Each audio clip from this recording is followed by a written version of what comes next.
berbuat baik tanpa ada Tuhan. Ya. Aku bisa jadi orang yang benar dalam tanda kutip tanpa ada Tuhan. Ya. Maka aku menghabiskan masa SMP-ku tidak punya Tuhan. Wow. Oke. Dan tidak punya agama, apalagi Tuhan aja gak punya.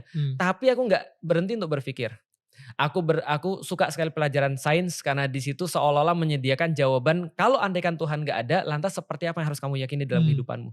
Tapi ternyata ketika aku belajar sains, aku justru mendapatkan Tuhan.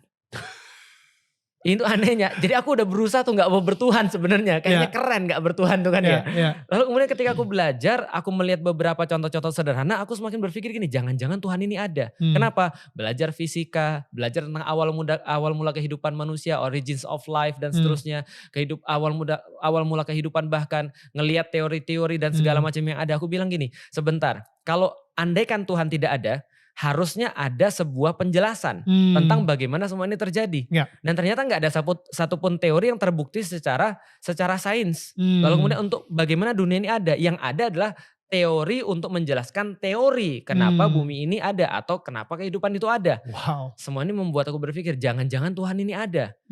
Saya memang lewat jalan yang agak sulit ya. Kalau mungkin orang beriman agak jalannya mudah, aku jalan sulit berpikir. I love it. Dan gue sendiri juga dengerin juga podcast lo dan lo bilang kalau misalnya kemungkinan bahwa bumi ini akhirnya terbuat itu 1/10 pangkat 10 pangkat 1, 2, 3. And guess what? Yang ngomong itu ateis.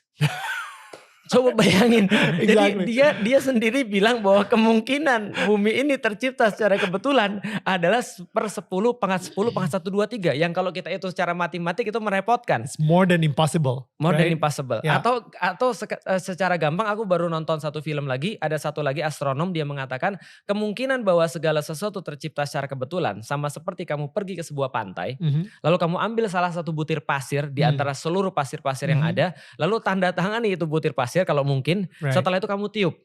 Lalu kamu pergi tahun depan balik lagi ke spot yang sama. Lalu kemudian ambillah randomly satu butir pasir. Berapa kemungkinan kamu dapat yang kamu tanda tangani? Itu kemungkinannya jauh lebih besar daripada kemungkinan alam semesta tercipta secara kebetulan. Wow. Itu mind blowing. Akhirnya aku pikir ya udahlah aku nyerah. Singkat cerita setelah aku berpikir, belajar fisika, belajar biologi, belajar kimia, aku justru dapat tanda-tanda ada Tuhan di situ. Aku jadi berpikir ya udah aku nyerah. Aku nggak punya explanation terhadap kenapa semua ini bisa terjadi kalau bukan ada Tuhan.